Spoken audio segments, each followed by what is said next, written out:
सर्वात चांगली आरोग्य सुविधा तिथे पुरवल्या जातात। ते कशा पद्धतीने काम करतात हे तुम्ही जाऊन बघा। आणि आपले मुख्यमंत्री देवेंद्र फडणवीस साहेबांची इच्छा आहे की आपल्या महाराष्ट्रामध्ये सुद्धा 5 किलोमीटरच्या आत चांगल्या सुविधा आपल्या प्रत्येक गावाच्या ग्रामीण भागातील व्यक्तींना देण्यात याव्यात। म्हणून 3 दिवसापासून मी तामिळनाडूचा चेन्नई, कांचीपुरम या सगळ्या जिल्ह्यांचा दौरा केला। तिथल्या मंत्र्यांसोबत एक बैठक केली। मुख्यमंत्री साहेबांचे सचिव आपले परदेशी साहेब सुद्धा आमच्या सोबत होते, सगळे आरोग्याचे सचिव सोबत होते। आणि मग तिकडची सगळी यंत्रणा बघितल्यानंतर रात्री हैदराबादवरून चेन्नई हैदराबाद फ्लाईट पकडली। हैदराबादची फ्लाईट माझी 1 तास लेट झाली आणि मी 1:30-2च्या आसपास नांदेड पास करत होते। माझ्यासोबत माझ्या आपल्या जिल्हाध्यक्षा परभणीच्या महिला मोर्चाच्या डॉक्टर विद्याताई चौधरी, ज्या स्वतः गायनेकोलॉजिस्ट आहेत, त्यांना पण मी घेऊन गेले होते। मग त्या म्हणल्या की तुम्हाला सकाळी पुन्हा नांदेड यायचे, कशाला आता परभणीला येता रात्री?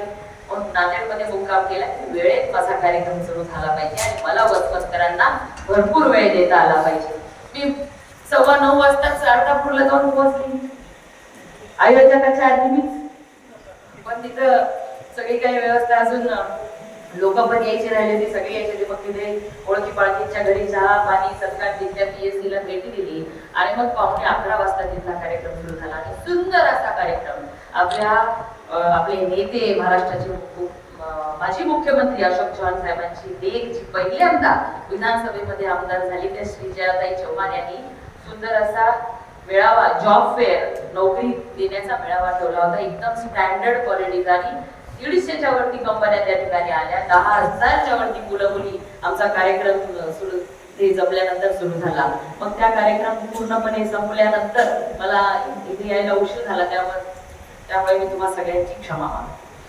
पण बघा, जेव्हापासून आपली संपर्क मंत्री झाली तेव्हापासून मला हिंगोलीमध्ये यायचं आणि हिंगोली, परभणी आणि हिंगोली आणि बोर्डीकरांचं नातं काही नवं नाही। हे नातं अनेक वर्षापासूनच आहे। म्हणजे जसं नानांनी सांगितलं, पण वसमत विधानसभेतले काही गावं, हिंगोली विधानसभेतले काही गावं हे माझे बाबा रामप्रसाद बोर्डीकर साहेब यांच्या विधानसभेतले सुद्धा होते। आणि जिल्हा मध्यवर्ती बँकमुळे तर आपलं एकमेकांचं सगळं काही येणं जाणं सोपी। परत विषय काढला आपल्या स्थानिक स्वराज्य संस्थांच्या आमदारकीचा सुद्धा, ते MLC चे सुद्धा एकच मतदारसंघ आपल्या असल्यामुळे हिंगोली परभणी काही वेगळं नाही।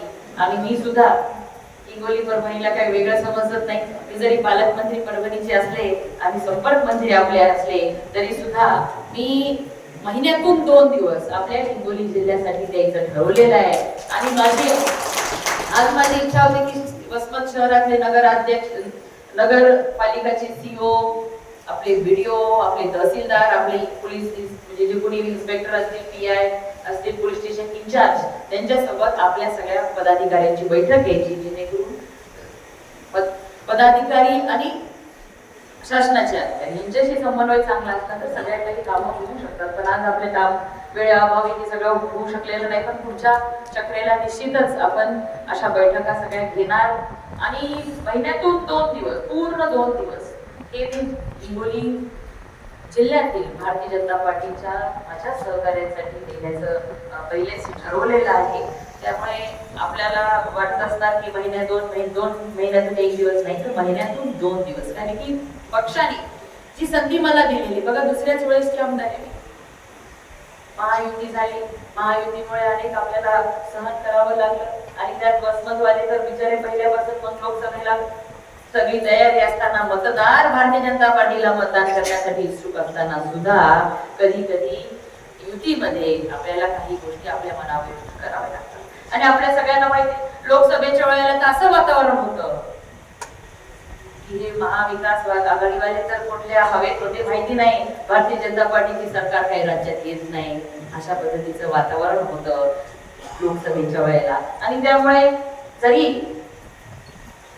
महाराष्ट्रामध्ये आणि खास करून आपल्या मराठवाड्यामध्ये, खास करून वसमत मध्ये सुद्धा भारतीय जनता पार्टीचं नेतृत्व इथं मोठ्या पदावरती कधी राहिलं नाही, पण लोकल बॉडीमध्ये भारतीय जनता पार्टीला मानणारा मतदार आहे आणि भारतीय जनता पार्टीचा झेंडा उंचावत ठेवणारा या ठिकाणी कार्यकर्ता सुद्धा आहे, कुठल्याही नेत्याच्या मदतीशिवाय.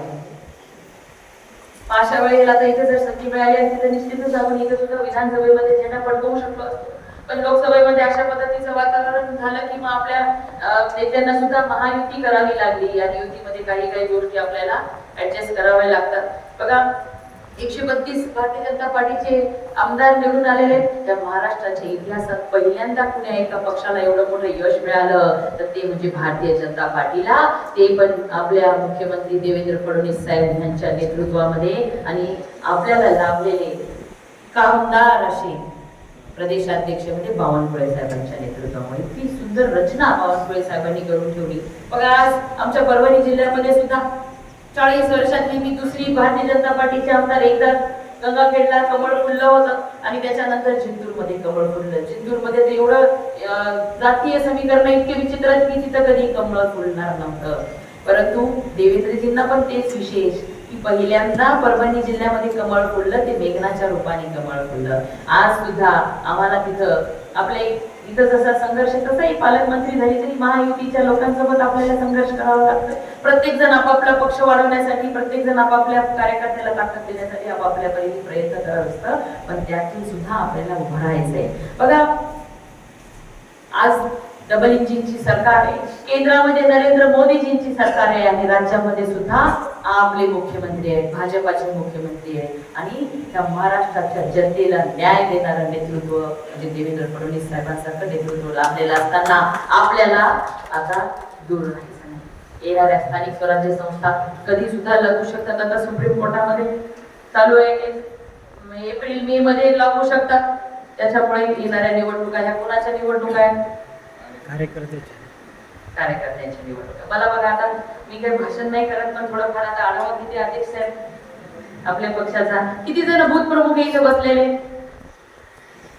शक्ती केंद्र प्रमुख, पक्षाचे पदाधिकारी आणि आता पक्षाचे प्राथमिक सदस्य